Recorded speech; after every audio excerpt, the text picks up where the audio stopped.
So, boy, I really feel loud. Is there any way to turn it down just a little? I'm getting a real echo right here. Let me move this. Randy's my tech guy. I really appreciate him. Okay. Is that better? Or did anyone mind it in the first place?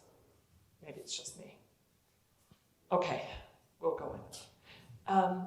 Sometimes when a person asks a question, it helps me to realize that probably other people in the room have the same question and just haven't vocalized it. So last week, someone asked where they could read Midrash. And I thought, maybe I need to better explain what Midrash is and where you can find it. A classic collection of Midrash is this one called Legends of the Bible. And Louis Ginsberg collected his favorite stories from multiple sources. This is published by the Jewish Publication Society, 1909, okay, give you a date. And this is a condensation of his 4-volume set of the Legends of the Jews 5-volume, with the 4 volumes of footnotes. So this is the Reader's Digest condensed version of that. And so many of the stories that, say I've told about Abraham and the 10 trials of Abraham, and Nimrod throwing him in a fire, that kind of stuff, that's collected in these types of books. The scholars in the church said, these traditions about Abraham are interesting. So they created this book through an organization that no longer exists, but it's using the symbol of farms. Do you remember farms? Yeah, it turned into Institute for the Study and Preservation of Ancient Religious Texts, and it is now the Neal A. Maxwell Institute. But this is the book they put together that has Jewish, Christian, and Islamic traditions, stories told about Abraham. So this is classic Midrash. What is that called again? This one is called Traditions About the Early Life of Abraham.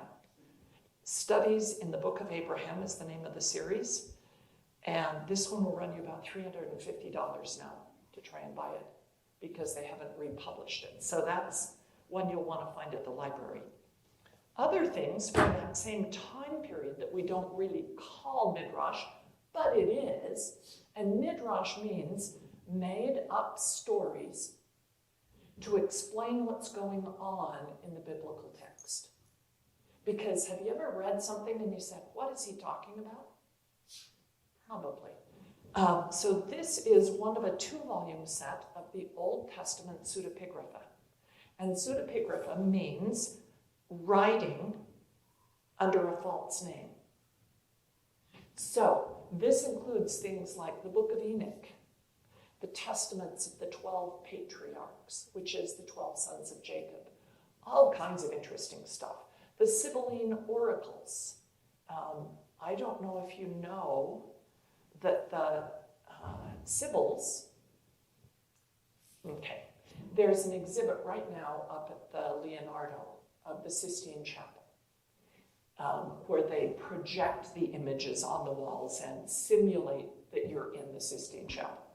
And we all know the story of the creation and God and reaching out to Adam and all that, but on the sides of the chapel are alternating male and female figures. The male figures are the Old Testament prophets who prophesied of Christ. So you'll see Isaiah and Jeremiah and so forth. Between each of those, there are women in Greek dress. These are the Sibyls, the oracles, like the oracle at Delphi, which are Gentile, not Christian. It's pre-Christian, not Jewish, right? Writers. But early Christians said, wow, these Greek women were talking about Christ even though they didn't know it. And so their sayings get collected into the Sibylline oracles, and that's in here. First, Second, and Third Enoch, 3 separate books. the books of Baruch, which is Jeremiah's scribe. None of this is scripture, right? It never made it in. It never got canonized, even though a lot of this was written at the same time that the Old and New Testament books were being written. So it sounds a lot like it, and God in section 91 of the Doctrine and Covenants says, you ought to read the Apocrypha and pseudepigraphal books. There's a lot of good stuff in there, and if you have the Spirit, you'll learn from it. So that is classic Midrash. What we don't recognize is Midrash in other settings. For example, Fox's Book of the Martyrs. I don't know if you know this book. This is people like John Huss, Martin Luther, William Tyndale, all of the reformers, Protestants that get killed by the Catholics or harassed or excommunicated by the Catholics for their unorthodox beliefs. Most of the stories in here are exaggerated, to say the least. And the Catholic Book of Martyrs is even more fantastic, right? That St. James, after he was beheaded in Jerusalem, picks up his head and walks all the way to Spain. And you have to stop and say, I don't think that really happened. Okay? So that's the Book of the Martyrs. In a similar way, collections from other cultures, like the Odyssey, talking about the gods fighting each other, having heroes. You know, I'm going to back this guy, Athena's going to back this guy, Poseidon is backing that one. None of that is true, right? And yet, at the time, in the religious context, there were probably people who believed it was true.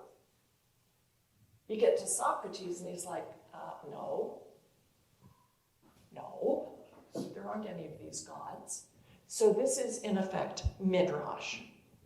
You get to our day, and you get this kind of stuff,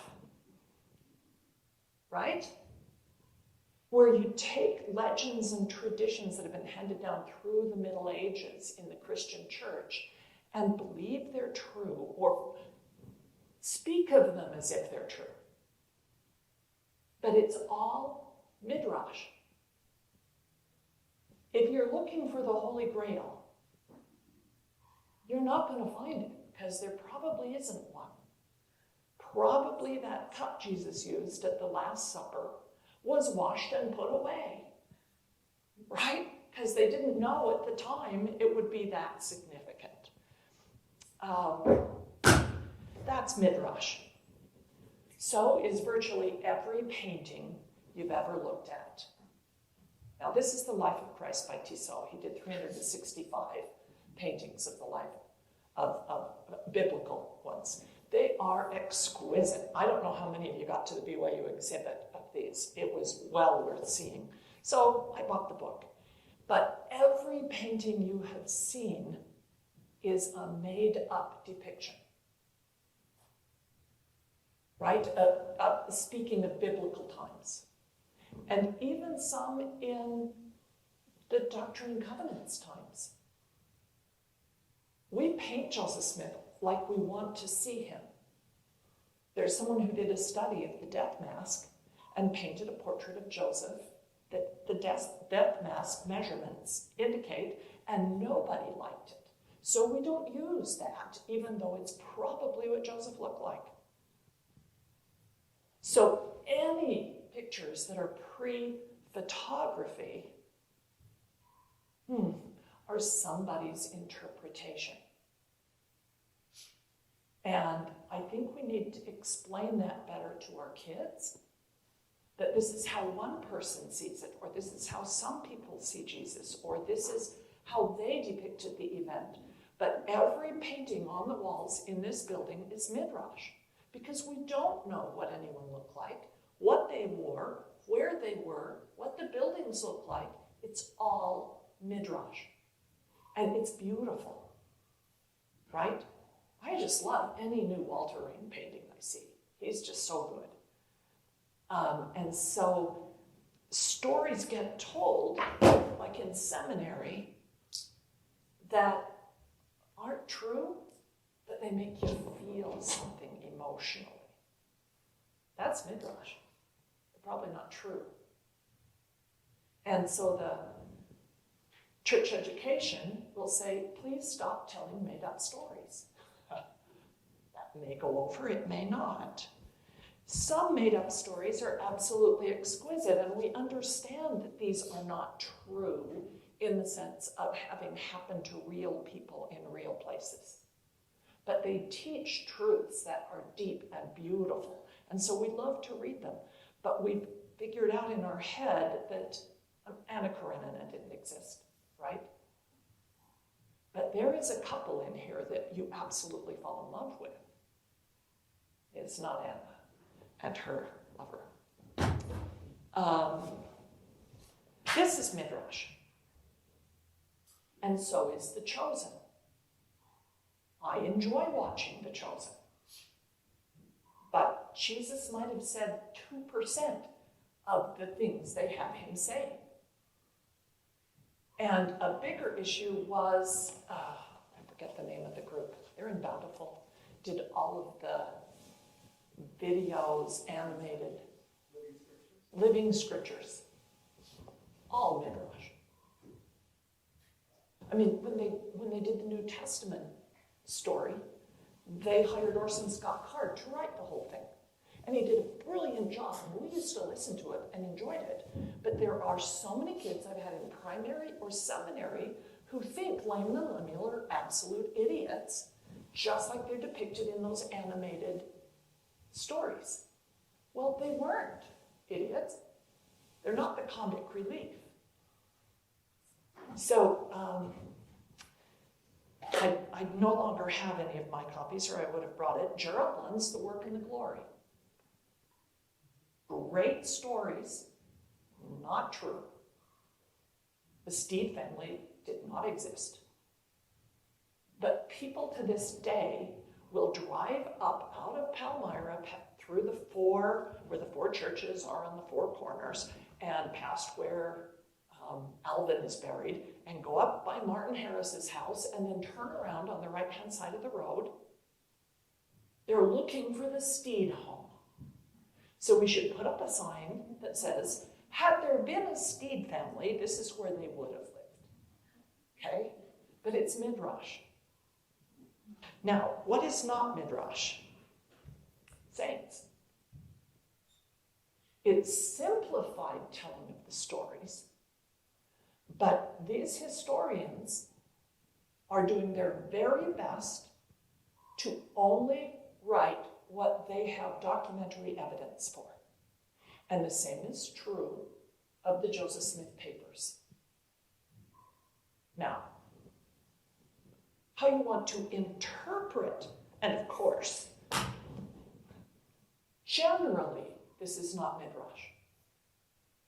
But there are places in here, say the book of Jude, where Jude talks about Satan and God fighting over Moses' body in the wilderness. That's out of the book of Enoch. And that probably did not happen. When you start reading the book of Job, and Satan walks into God's presence and says, I think that Job only worships you because you treat him so well. Do we believe this was an actual conversation between God and Satan? And that God says, go ahead, kill all of Job's kids. Let's see how he feels. Our God doesn't do that.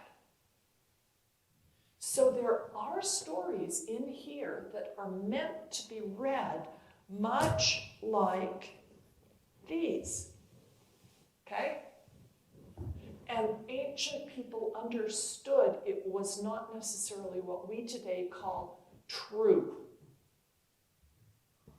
But you can learn from it if you have the Spirit with you. And so things that get written, really fascinating. This is a book from Bill Moyer's Genesis. That was a PBS series years ago. And he had about 25 or 30 different talking heads. This one, all I have is his Leon. I'd have to look up what the rest of his name is. And they're talking about how do we interpret biblical stories. Stories are not self-interpreting. Even though there is a meaning that encloses them, it is rare in the Bible for the narrator's voice to intrude and pronounce a judgment. Now, we see that in the Book of Mormon, because Moroni steps in and says, and thus we can, or Mormon steps in and says, and thus we can see, and he points out the pride cycle, those kinds of things. You don't get that very often in the Bible. The stories, in all their ambiguity, are simply there.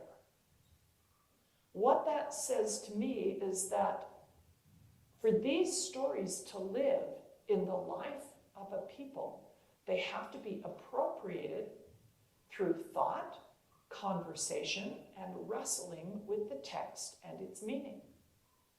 When we take that task seriously, a kind of divine spark appears. I'm happy that these stories are so ambiguous because that allows them to teach. So, understanding that these stories are not as clear and straightforward and only one way you can interpret that helps immensely when you get to some of the problems in the biblical text. Because it gives you more freedom to step back and say, okay, Heavenly Father, I don't understand this one. Help me make sense of what's going on. And that essentially is what Joseph Smith and Sidney Rigdon were doing as they went through and did the Joseph Smith translation. Is the Spirit was helping them make sense of the text in a way that would be helpful to them in their day, and perhaps to us in our day. But it was not the original writing. We found maybe one or two words in the Joseph Smith translation that corresponds to differences we found in the Dead Sea Scrolls in the biblical text. But the rest is simply not there. It is a kind of midrash that Joseph and Sidney were doing, interpreting things to make more sense in our time, in our culture. And maybe you've noticed that's what I'm kind of trying to do here, is get you into the words, get you into the stories, and see other ways we might understand it other than how the King James translators understood it 400 years ago. Okay, so we get to we're in chapter 24, where Abraham is going to send a servant to find a wife for Isaac. And there's this very strange ritual that they go through. As he is putting his servant, now we will talk about this servant as if it is Eleazar, which is the one servant that we know the name of. That's from chapter 15 of Genesis. But chapter 24, which is the longest single chapter in the book of Genesis, never uses the name Eleazar. So we assume it's Eleazar, but we don't know. Could be one of his other servants. But it has this really strange moment when Eleazar, let's see, this is verse 2. Abram said to his eldest servant of his house, that ruled over all that he had. Do you hear an echo there of Joseph in Potiphar's house? This is very much the same relationship. Abram and this servant, Joseph and Potiphar. Potiphar knows his wife is lying. But because of honor and because of the neighbors, he has to support his wife instead of Joseph. So Abram said to his eldest servant of his house that ruled over all he had, "Put, I pray thee, thy hand under my thigh, and I will make thee swear by Jehovah, the God of heaven and the God of earth, that thou shalt not take a wife unto my son of the daughters of the Canaanites among whom I dwell, but you're going to go back to Haran where I lived and get one of my relatives. Except it's not his thigh. The word is yarek, and it gets translated as the outside of the thigh where your sword is worn. So it's describing where your sword hangs. And if you have a crossbody sword and you're pulling it out of its scabbard like that, that's right in front of that thigh. But this same word is translated differently. Say Exodus chapter 1, verse 5. All the souls that came out of the loins of Jacob were 70 souls. The word loins is the same word as thigh. And scholars will say that it was typical in ancient times when you're making a covenant or contract that deals with your descendants, that somebody puts their hand on the part of the body through which you get those descendants. That's really awkward in our day. We don't go there. We don't even mention that happened, right? And yet it was a very common thing to do in the ancient world as a very powerful image.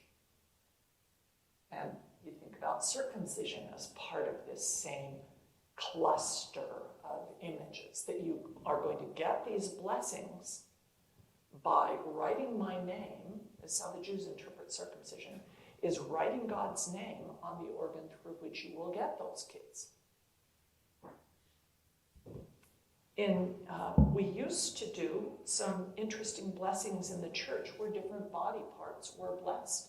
And 100 years ago, they would actually touch each one of them as they were blessed. We don't do that anymore. But it's not as ancient and weird as we might think.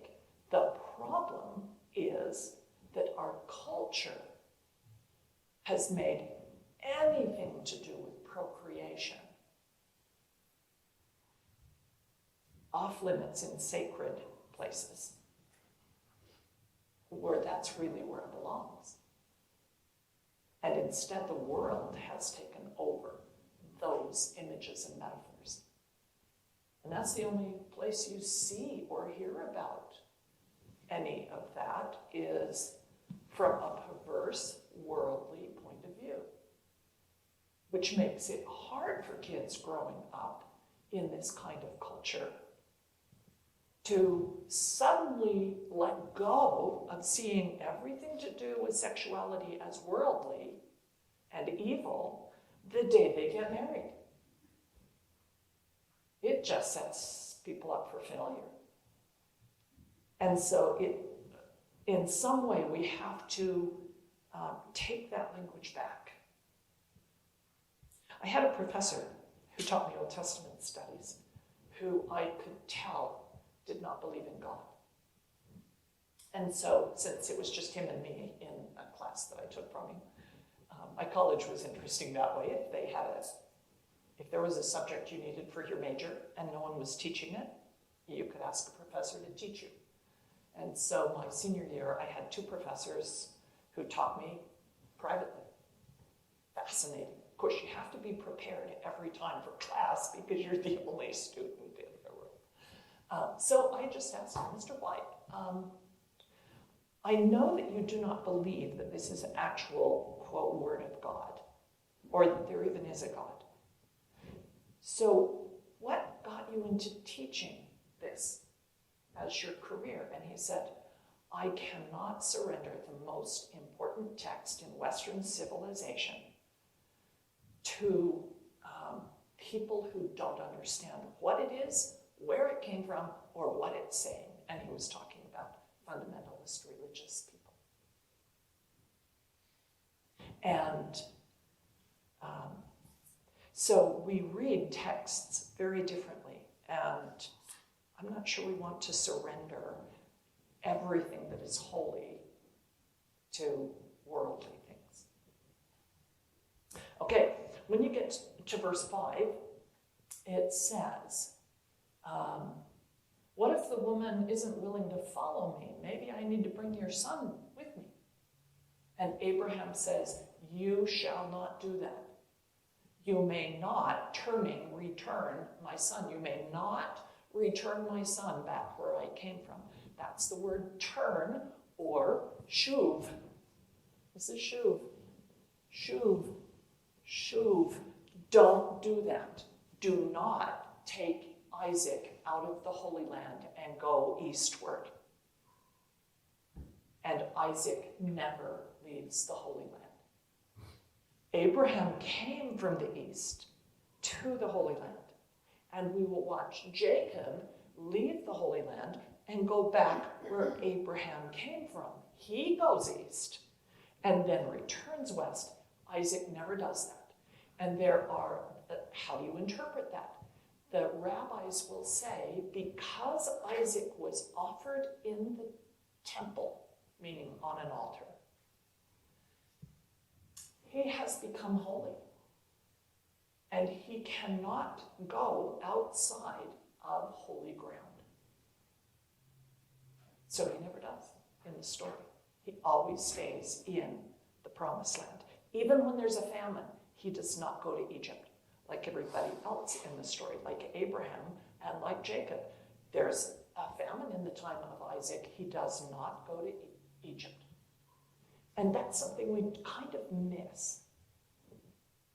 But it's saying Isaac has a holiness about him that is different than his relatives. Then, in verse 8, the servant is wondering, what if the woman is not willing to follow? And the word follow there is lecha. And those were the opening words and the major words about Abraham's life. Lech lecha. Going, go. Get up and go, Abraham. When I say go, you should go. And he doesn't even tell him where he's going, but Abraham gets up and goes anyway. It's used 4 times in the Akedah. Take your son and go. Well, where are we going? I'll show you later. Just go. This is like the hymn, Lead Kindly Light. I don't need to see the end. Just one step at a time is enough. And this becomes a theme in the life of Rebecca.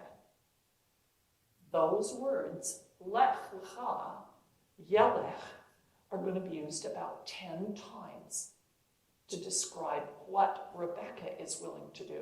And you will watch her follow from Haran and go west into a holier place. So she's going to follow that same path that we saw with Adam and Eve returning and going west. But her husband's already there. In chapter 26, what is Isaac doing all this time that he's sitting around in the Holy Land? He doesn't go anywhere. What does he do? He digs wells. The entire chapter 26 is some of the wells that Abraham had dug had been filled in by the neighbors because they wanted the water and didn't want somebody else to be using that same aquifer. They probably didn't know there was an aquifer, but they knew that if somebody else builds a well not too far from mine, my water level drops. Right? I mean, we understand that here in Utah. We know how that goes. And all through that chapter, verse 15, he redug the wells of Abraham. Verse 16, we're going to dig again. Verse 19, 21, 22, 23, they dig again the well at Beersheba. 26 through 23, he has a vision of where he should dig. He's digging wells. Have you ever had an institute class or gospel doctrine class that talked about Isaac and the wells? No. Because it's part of a pattern that nobody recognized is in the text, and that this is pointing out to you. Okay, I hope you've got pictures of the board, because I'm going to start erasing. Because there's not a big enough board. Everybody has it? Okay.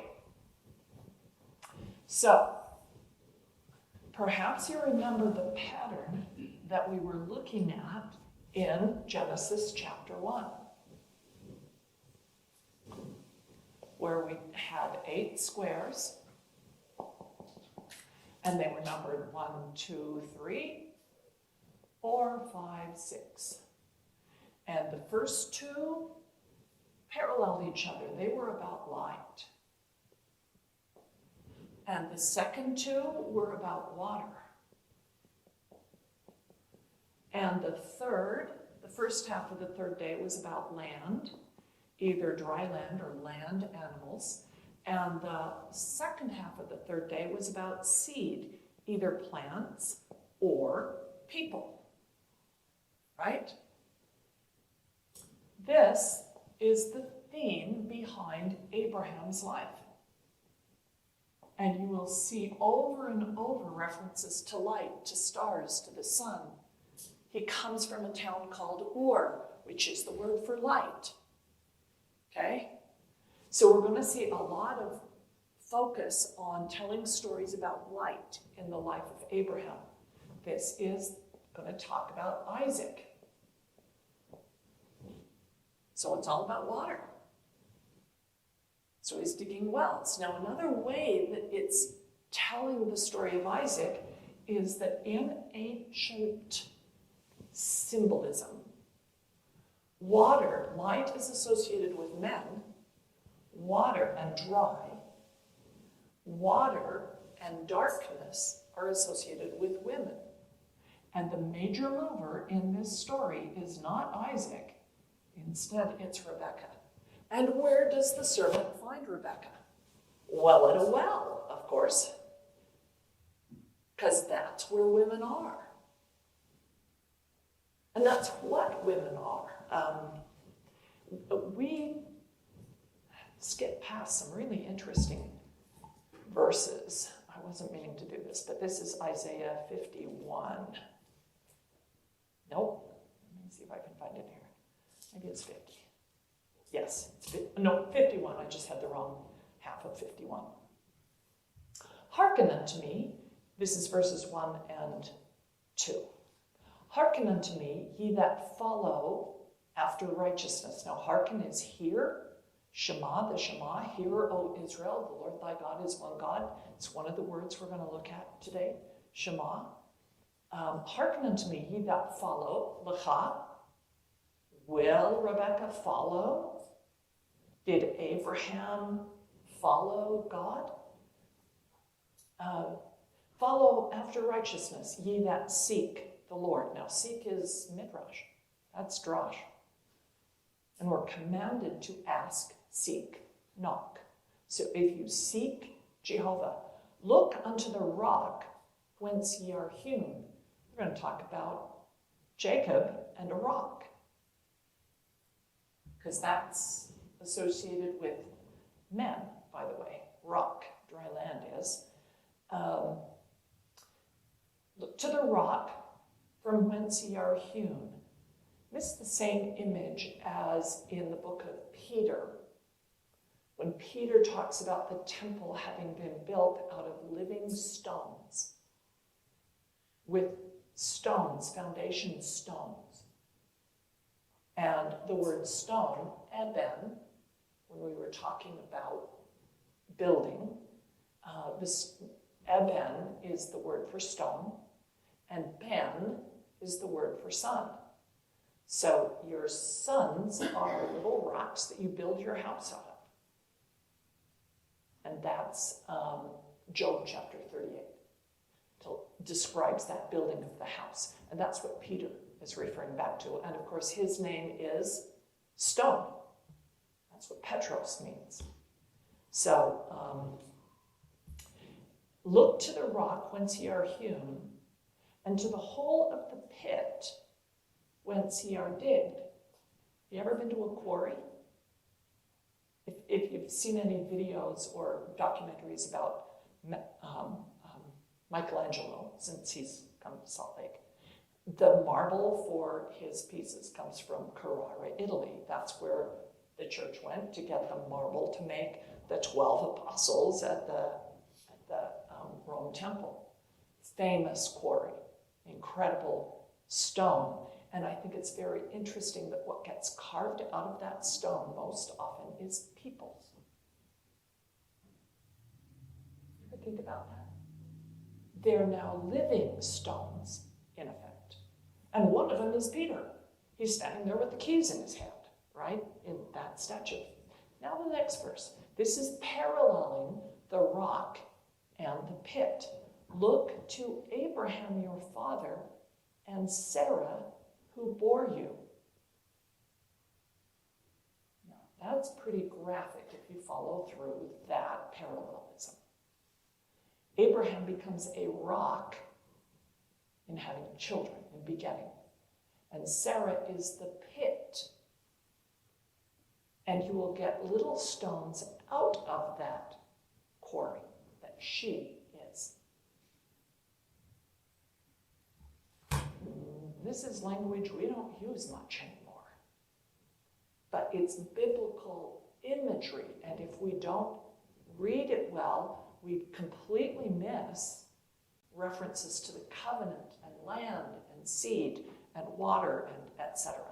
So here's Isaac and Rebekah, and who do you think it's going to talk about when it's talking about husbands and wives and a whole bunch of animals, particularly land animals, and inheriting the land? Who gets that blessing? Well, this is all about Jacob.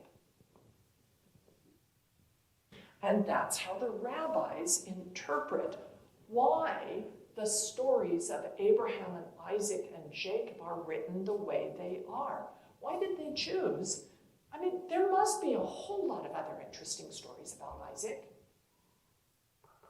And all we really have is the Akedah, where he's offered, digging wells, and taking Rebekah home to his mom's tent. That's it. That's not a lot for a prophet. So, these telling stories, which came first, do you suppose? Genesis 1 or Abraham, Isaac, and Jacob? You don't stop and think about that, but my guess is Genesis 1 was written down and edited long after Abraham, Isaac, and Jacob. Especially if you believe that it's Moses who's the editor of it. Hundreds of years later. So which influences the other? Good guess. But looking for the patterns. So what would that suggest about looking for going eastward, turning around, heading west? That story from Adam and Eve. We just saw that that's the story with Isaac and Rebekah here. Isaac's not allowed to go east.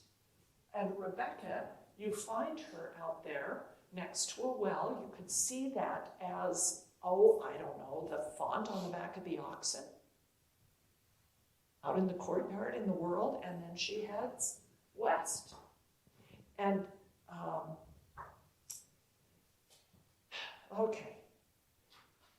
to go east, his servant is going to go to Aram Naharaim.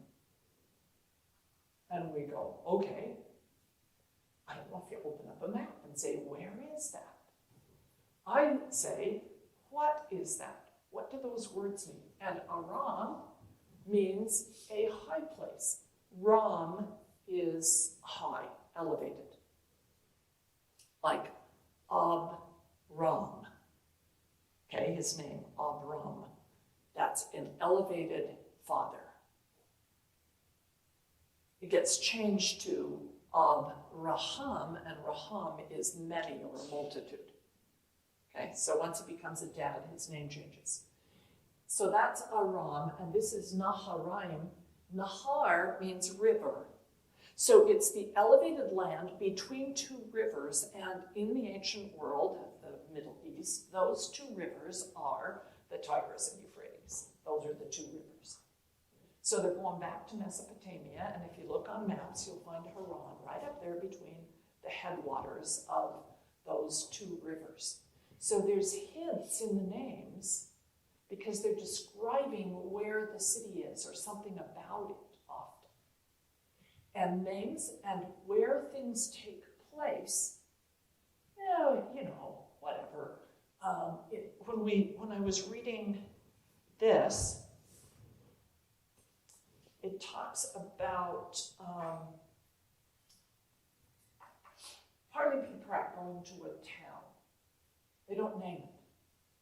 And I'm like, tell the name of the town so people will know where they are. And of course my kids say, Mom, these are people living in South Africa and Malaysia. They don't really care the name of the town in Ohio. And so they've really simplified this.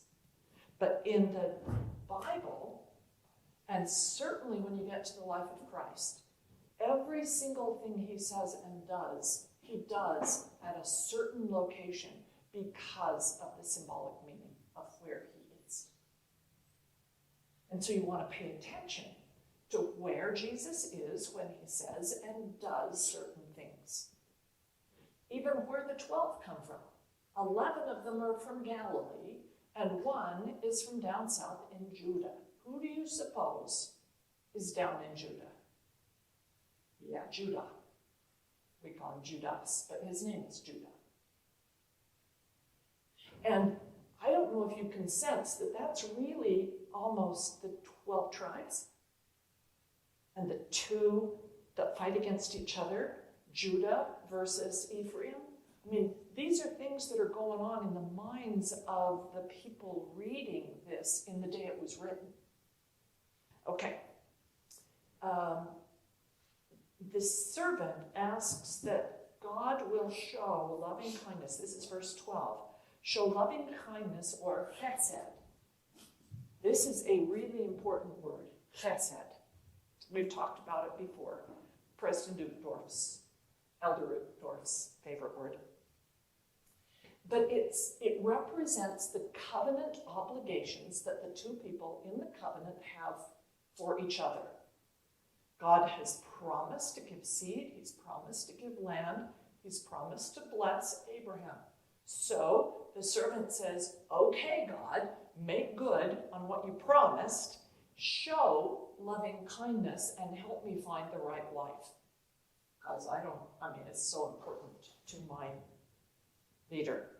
And so then as he watches Rebekah in verse 16, you'll see that she descends to get the water, and then she comes up again, goes up to water, because she's about water, right? She goes up to water the camels. That word, to go up, is olah, that we talked about in the Akedah. That's to make an offering. That's a critical word in the life of Isaac, and here's a woman who is willing to go up. There's a lot of meaning to go down as well. We might get to that someday. And Rebekah's story is going to be appropriated by women within Judaism and used for a lot of explaining about why things are the way they are for Jewish women, and particularly in terms of marriage rituals. This is where it all comes from. And so this story becomes very important. Verse 24 says that she's the daughter, I think, I'm not really sure, I should look it up. 24 says that Milcah, now that's just the feminine form of Melech, king. So this is queen. That's the first half of Melech Tzedek. So the priesthood. This is queen, Milcah. And Bethuel, Bethuel is house of God, or daughter of God. So these people have pretty interesting names to be the ancestors of Rebekah. It would suggest that these are righteous, covenant-entering people. The first thing that I'm going to call him Eliezer, it's easier than saying the servant, offers to Rebekah is it says he gave her jewels and silver in verse 47, I put earrings upon her face. No. He puts a nose ring in her nose because that's where they would wear jewelry, and where people from that area still wear jewelry is a ring in their nose. So that's actually what it says. It's not earrings, it's a nose ring on her nose. And that begins to set as he comes down and gives jewels of silver and jewels of gold and raiment. That is exactly the gifts that were given to my friend who was from India. And are part of what is given to brides. Gold and silver and the clothing. You'll see that story, that imagery in the story of the woman who has 10 talents, 10 pieces of money, and she loses one of them. This would be coins of either silver or gold that were worn by her to keep them safe. If you leave them home, somebody's going to steal that. Some people are going to bury their treasures in order to keep them safe. But somehow the connector between the chain and the coin has broken and she's lost one of the coins. That's her entire dowry. And she's just lost 1/10 of it. This is a lot of money.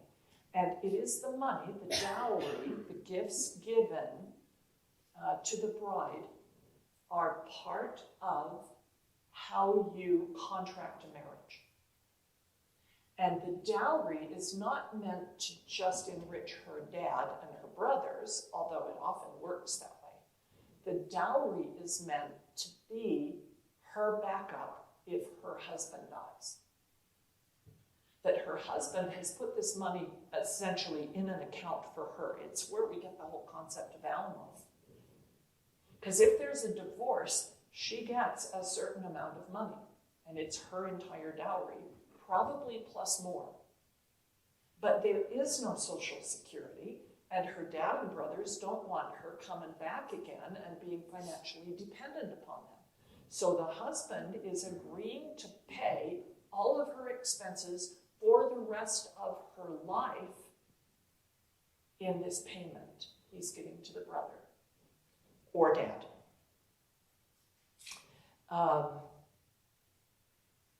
And he gives to the family members, verse 53, he gave to her brother and to her mother precious things. This becomes part of this dowry that they will use to support her if she needs to come home. But that's a really interesting word. It is only used here and Deuteronomy chapter 33, verse 13. Of Joseph, this is a blessing to Joseph. Of Joseph, this is Moses giving patriarchal blessings to the 12 tribes before he dies, before he is taken up. Of Joseph, he said, blessed be Jehovah, blessed of Jehovah will be his land, for the precious things of heaven, for the dew, and for the deep, the water that is underneath. So it's a rich land, and it has water above and water below. And Joseph is fruit. The third place that you see this precious gifts is mandrakes. This is in Song of Songs, chapter 7, verse 13. The mandrakes give off a smell, and at our gates all manner of pleasant fruits, old and new, have I laid up for thee, my beloved. This is the other mention of mandrakes that we're going to see in the story of Rachel and Leah. And so the context for these precious things is in covenant making and the blessings of the covenant, either the land or the seed. Okay, that's these precious things. When Eleazar wants Rebekah to go with him, Laban says, I don't know. So Rebekah, do you want to go with him? And that establishes the tradition that a woman must agree to a marriage. Now that is not a part of the tradition of the Muslims. Men can decide upon giving a woman in marriage to someone she doesn't want to be married to. And so when you're watching Fiddler on the Roof, technically each of those girls does have a say. I don't want to marry the butcher. I want to marry the tailor.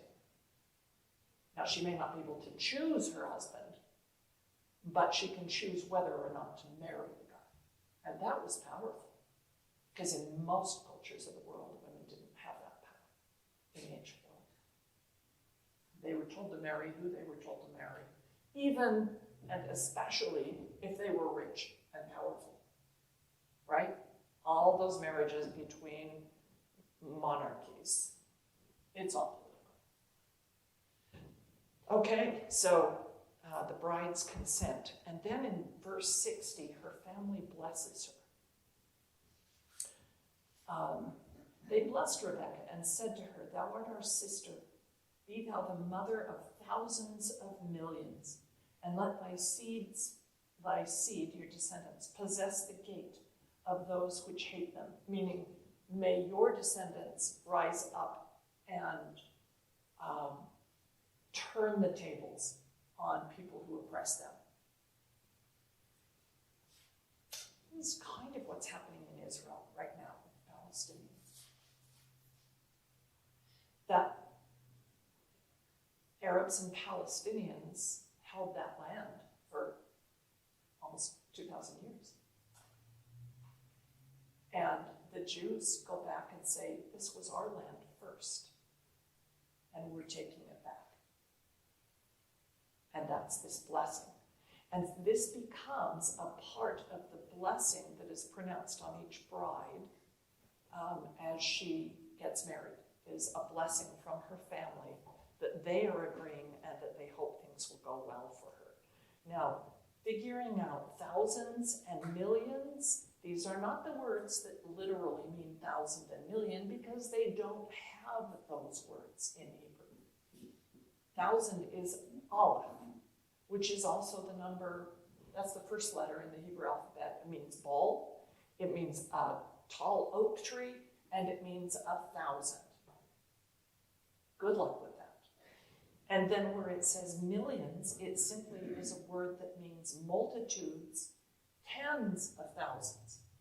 So when you read Hebrew large numbers in the Bible, they don't have specific words. They don't have place value in a math system. So they don't have words for things that require place value. So there is great ambiguity in the large numbers that you sometimes run into. As they head, verse 62, as they're heading south, because they come west and then drop south, because Isaac is living down near Beersheba or Hebron. Both of his parents are now dead and gone. He has all that land. And he comes from the way of the well, Lahi Roi, in the south country. Do you remember that the well, Lahi Roi, is the name of the well that Hagar names when she got kicked out by Sarah with Ishmael, and God showed her a well, and it is called the well where I saw the living God. And that's where Ishmael is. That's where Isaac is as he gets up and is heading out for the day and sees his servant coming with Rebekah. Now, if you're not paying attention to places, then you miss that Isaac and Ishmael are friends. We set up that there's this enmity between them and that they're opposites, like Nephi and Laman, right? Or Joseph and his brothers. But that's not supported in the text. And so he's in the south country, which is the Negev. because Negev means south. So you know where to look in the Holy Land for the Negev desert. It means south, so it is south. Here are the other directional words. Okay, Negev is south.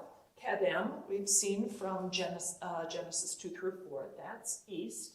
Yam is west. Yam means the sea. That would be the Mediterranean. That's west. For almost the entire Holy Land, the coastline is the Mediterranean Sea. That's what's west. And north is this interesting word, tzapon, which means hidden places. Like, we don't really know what's north. Now, if you take that kind of description and Kedem, and move it to America, we're using the same words, but perhaps the sea is actually south or east in the Book of Mormon. So when they say west, they mean toward the sea, regardless of what cardinal direction it is. It's toward the sea. It's how you orient, which means east, right? So the words for directions become problematic if you move from where those words were made up. Okay.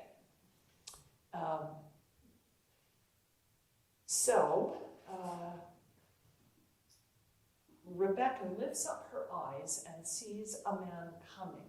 The lifts up her eyes is the same word nasa that we saw in lift up your son, take your son and go. So it's from Isaac's story in 22.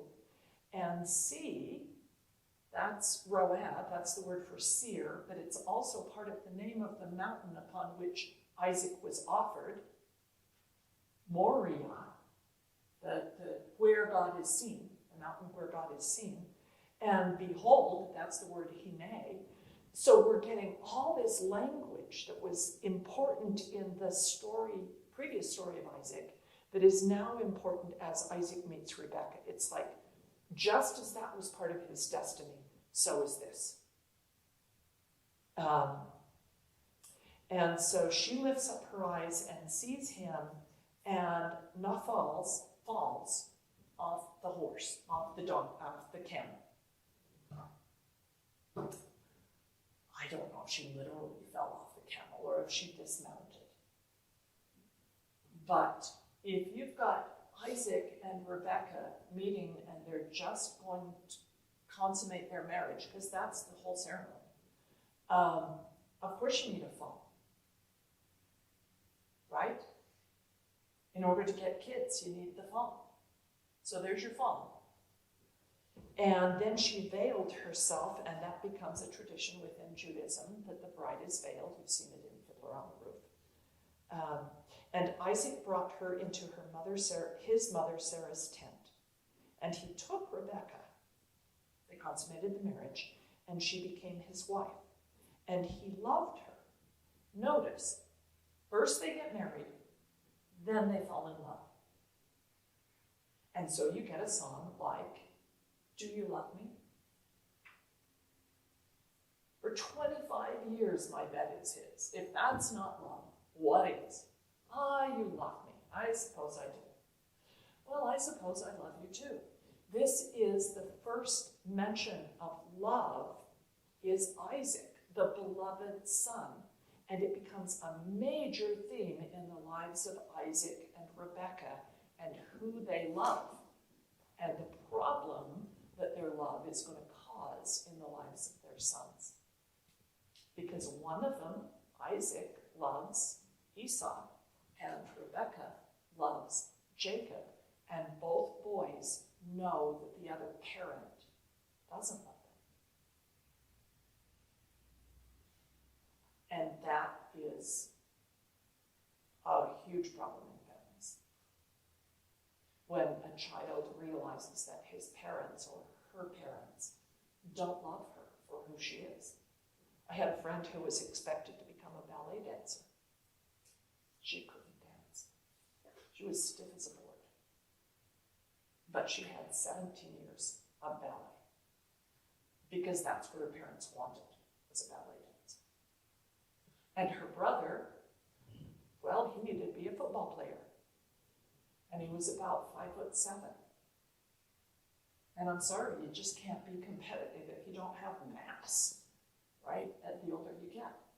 So both kids failed their parents because the parents had preconceived notions of what they wanted or what they loved in a child. And we'll see this major piece in the story.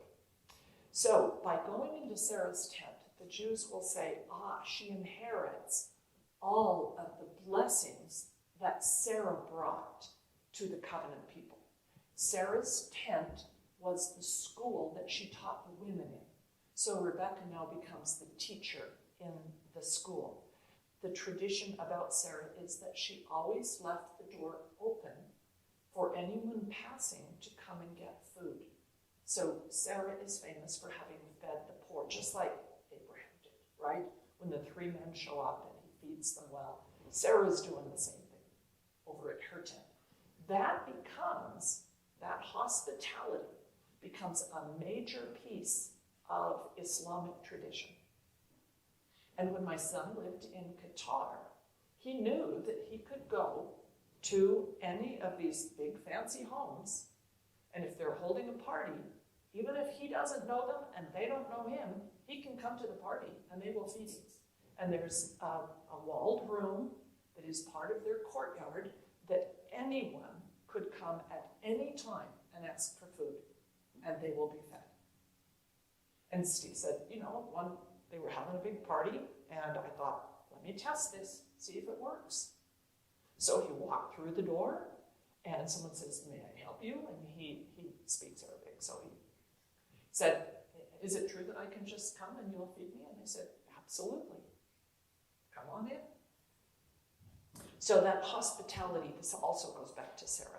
Her candles were always burning. They never went out. Now, of course, biblical candles are not made of wax. We're talking about an oil lamp. And the oil lamp that is always burning is comparing this to the menorah that later in the temple will always be burning. Over her tent was the sheltering cloud. Oh, hello, that's the pillar of cloud that was always over the tabernacle in the wilderness as it moved. And she always prayed. Her house was a house of prayer, a house of study, a house of assembly. And there's another thing that Sarah did that all Jewish women will do, and that is when she makes the challah bread, and challah is the name of the bread they eat on the Sabbath day. It's also a Hebrew word for bride. So the bride makes this bread, but before you bake the bread, you take a chunk of the dough and you put it in the oven and you burn it. What is Sarah's tent? What are all these symbols? What's going on there? It's all the symbols of the later tabernacle or temple. And when the temple gets destroyed in Jerusalem in 70 AD, and the Jews are left without a temple, that's a disaster. How do you get forgiveness of sin without burnt offerings on an altar? And you can only do that at the place, Makom, that you're told, and that's where Isaac was offered. That's the Temple Mount. What are they going to do now? And the rabbis put together that the burnt offerings will be this lump of bread, that the lighting of the menorah or the altar, the fire of the altar, is the Sabbath candles, that the saying of the high priestly prayer will be done by the mother on the Sabbath day. And so all of the important pieces of the temple get transferred over to the wife, to the woman in a Jewish home. She becomes, as it were, the high priest at a temple. And that's what this is written to say, this midrash about Sarah and Rebekah. Now, the high priestly prayer is Numbers chapter 6. And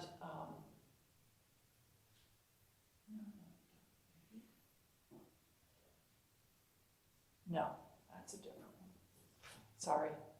Oh, that's Deuteronomy 6. That's why it's not there. Numbers 6, starting at verse 22. Jehovah spoke to Moses, saying, Speak unto Aaron and to his sons, saying, On this wise shall you bless the children of Israel, saying unto them, these are the words of the high priestly prayer. Now, technically, the high priest is going to put his hands in this position with his fingers like this, hold them out over the congregation, and pronounce this blessing. This is the great high priestly prayer at the temple. The Lord bless you and keep you. The Lord make his face to shine upon you, and be gracious unto you. The Lord lift up his countenance upon thee, and give you peace. And then shall they put my name upon the children of Israel, and I will bless them. And so every Sabbath day, the mothers bless their children. May you be like Ruth and like Esther. May you be deserving of praise. Favor them, O Lord, and keep them from the stranger's ways. And they will take the words that are said in the high priestly prayer and in the blessings given by Isaac to both Jacob and Esau as the blessings parents pronounce upon the heads of their children. And I think I marked this one. Yes. In observant Jewish homes, this is by someone named Naomi. On Friday night, both parents reenact the blessing of children by putting their hands on their children's heads and reciting a blessing. You see where we get Father's blessings?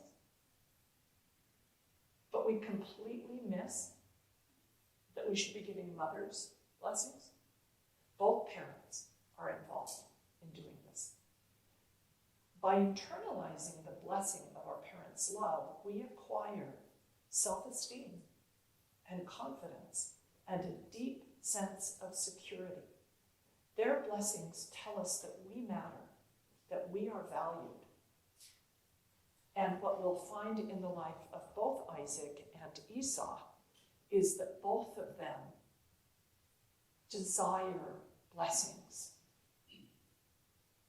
When after Isaac gets the blessing, Esau goes and says, Have you not a blessing for me? Dad, surely you have a blessing for me. And he begins to weep.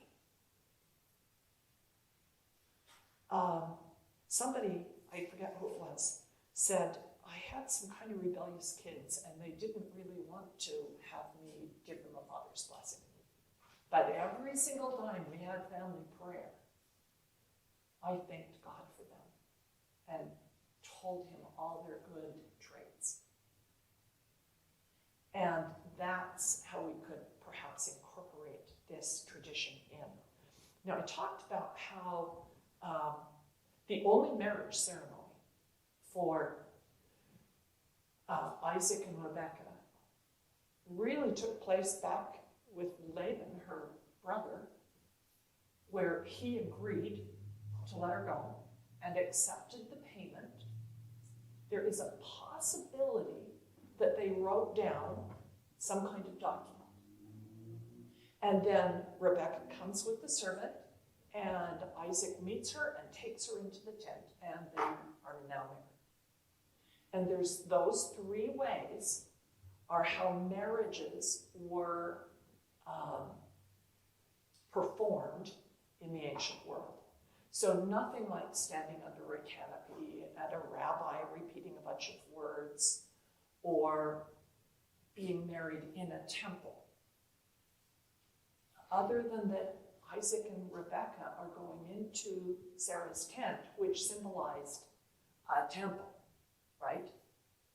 It's the home of the bridegroom, and Isaac is the bridegroom. That Jehovah will say, I am the bridegroom. And Jesus comes as the bridegroom. So 3 ways. One is the payment of money, an endowment to the bride and to her family. How much the bridegroom is willing to pay indicates the regard that he has for the wife. We've all seen the 10-cow wife. What's the name of it? Johnny Lingo, that's it. And how the payment of the 10 cows changes her life. What her husband thinks of her is so critically important. And because he values her, she begins to have confidence herself. So if you go, let's see, Deuteronomy 7. Oh, that's the one that I had marked. That's it. Deuteronomy 7. This, starting in verse 8. Well, I could start at 6 and 7. Thou art a holy people unto the Lord thy God. That means a temple people. The Lord thy God hath chosen thee to be a special people unto himself above all others. The Lord did not set his love upon you, love being a theme in the life of Abraham or of Rebekah and Isaac. That's where the word gets used all the time. He did not choose you because you were more in number than other people, because you're the fewest of all people, but because the Lord loved you. He chose you because he loved you, and because he would keep the oath which he had sworn to your fathers. Because of that, the Lord hath brought you out, and this is Deuteronomy, so it's out of Egypt, with a mighty hand, and redeemed you out of the house of bondsmen, purchased you out of slavery. Right? Redeemed you out of the house of bondsmen from the hand of Pharaoh, king of Egypt. Know therefore that the Lord thy God, Jehovah thy God, he is God, the faithful God, which keepeth covenant and offers mercy to them that love him and keep his commandments for 1,000 generations. So God, the bridegroom, is the redeemer who purchases his wife. And that term, the redemption price, is buying you out of slavery or out of the house of another man. See how he purchases them from Pharaoh and gets them out of Pharaoh's house. Well, what did Christ pay for us? Ultimate price, an infinite price. He is the Redeemer. Second way that you establish a marriage is to have things in writing. And you remember from Tanakh, we talked about the 3 portions of the Old Testament. Torah, the 5 books of Moses, Nevi'im, the prophets, and Ketuvim, the writings. So ketubah, that's Ketuvim, but without the masculine plural ending, and instead a feminine singular ending. Ketubah is the name of a marriage agreement. And Jewish women to this day have a ketubah. And in it are written the terms of what the husband is obligated to, even if he divorces her. So this is the foundation of the whole concept of alimony in law, is from the ketubah. The deal is that the woman agrees to give permanent and exclusive contact with her to her husband. She will not be ever with another man. That's what she gives in a marriage. The husband, and the earliest known written ketubot that we know of come from about 400 BC. So this is old writings. And the women would keep this piece of writing. It's the one piece of writing they have in their life, one legal document. The husband will provide food, clothing, and shelter. He will redeem her if she is taken captive in war, and he will give her children. He agrees to continue conjugal relations with her regardless of her age and regardless if he marries another woman. Even if he takes a second wife who's younger and prettier and he likes her better, he still will not stop loving the first wife that he has. That's in the contract. So if you go to Hosea chapter 2, okay, that's not it. That's Isaiah. Let me get to Hosea here. Hosea chapter 2. Oh, it's marked with the ribbon. There you go. Verse 19. I will betroth thee to me forever.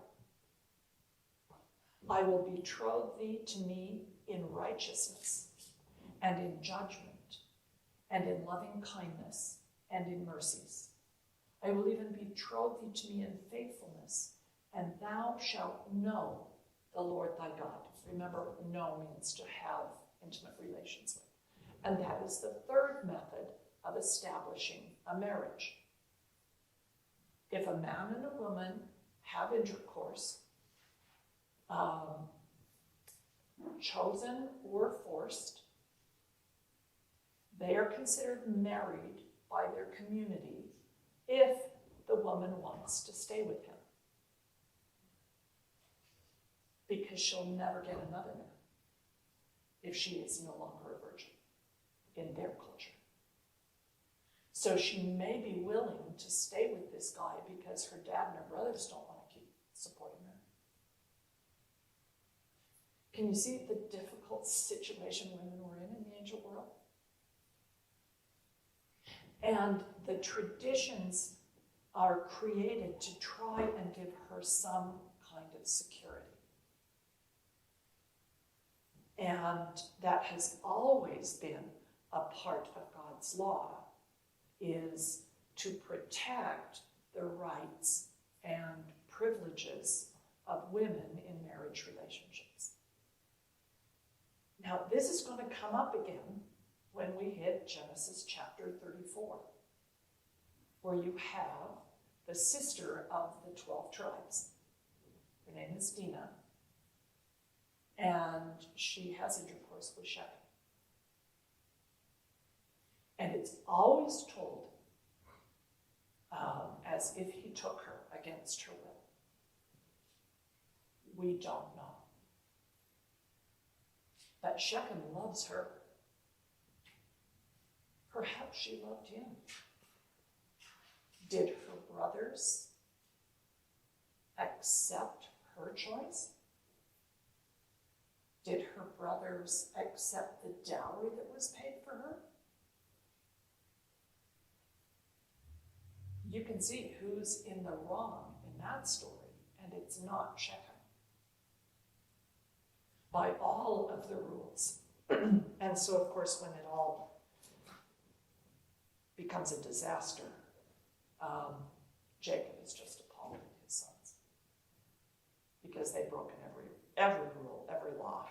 It's all wrong. So, you get to chapter 25, and it skips from Isaac and Rebekah back to Abraham. He's still around. Who knew? And you don't see him talking with Isaac at all, but here he is. He takes a new wife. We talked about her.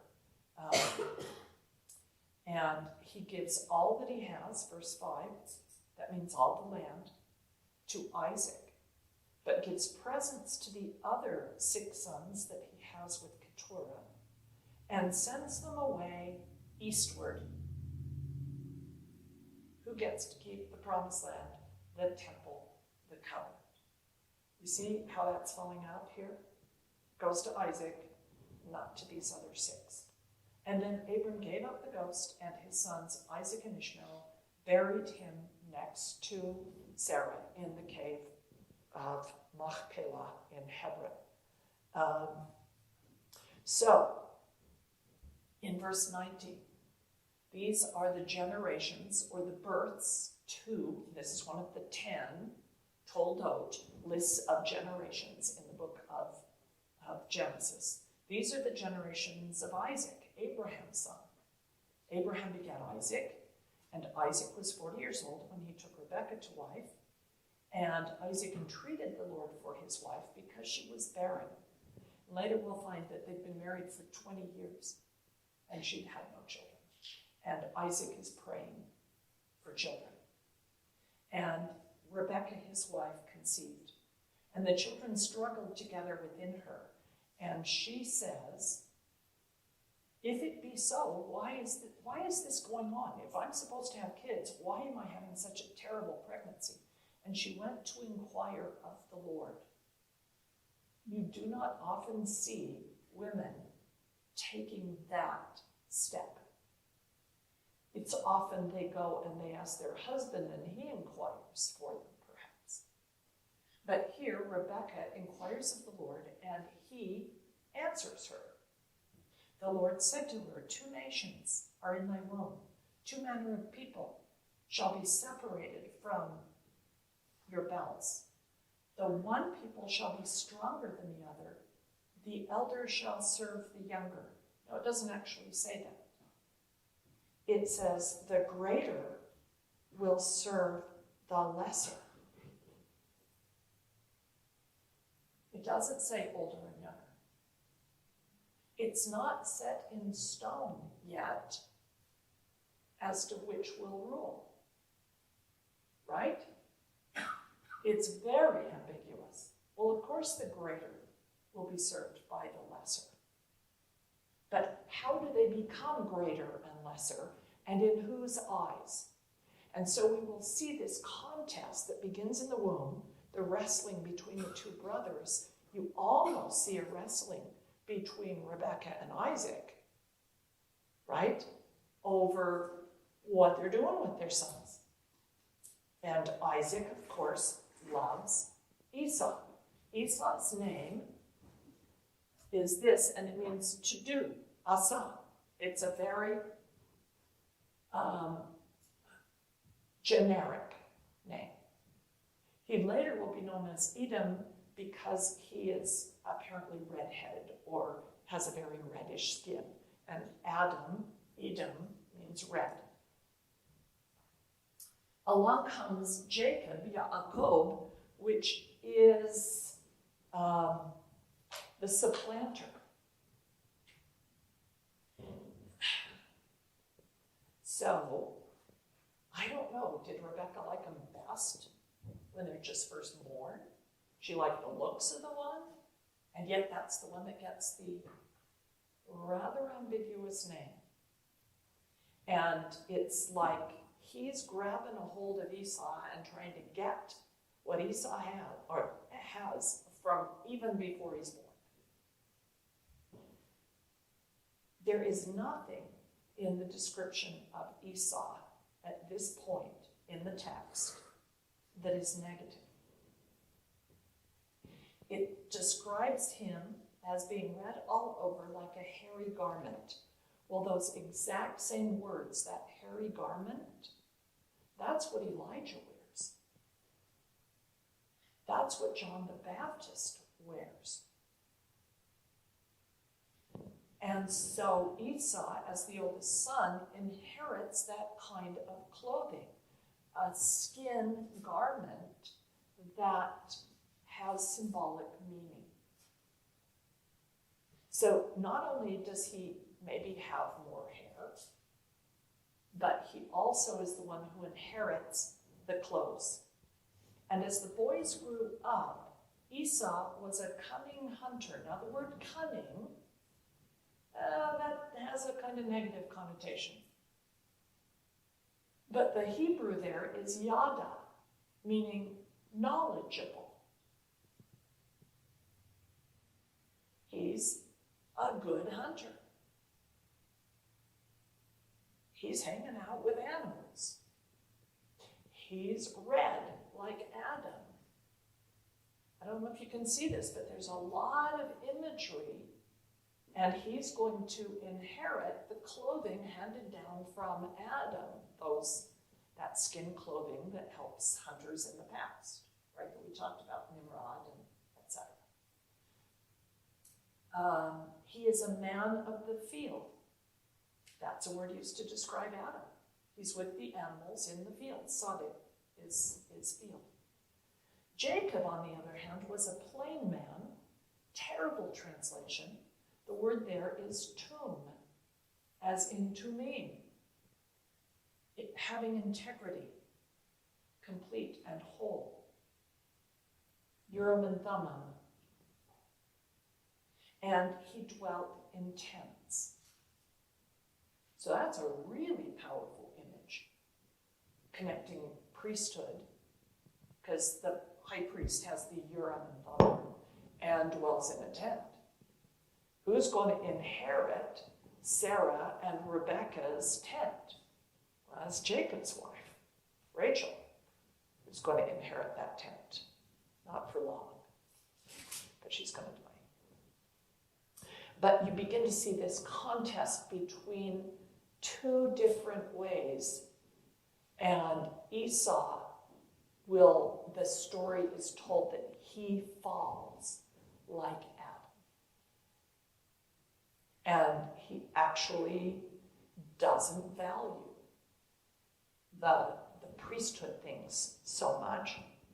I think it's interesting that in chapter 27, Rebekah took the goodly raiment of her oldest son Esau, which she kept in her house, in her tent, and put them upon Jacob, her younger son. So she is the one who has the priestly clothing in her tent. See how it really makes it even more temple imagery. But Esau is out hunting. Jacob is making red lentils. He's making red something, the pottage. And Esau asks for food. I pray thee, feed me with that red stuff. Now, under the covenant, what should Jacob do? What did Sarah do? What did Abraham do? They fed anyone who asked. That's the covenant. Here's, let me find this quotation. Let's see if I can find this here.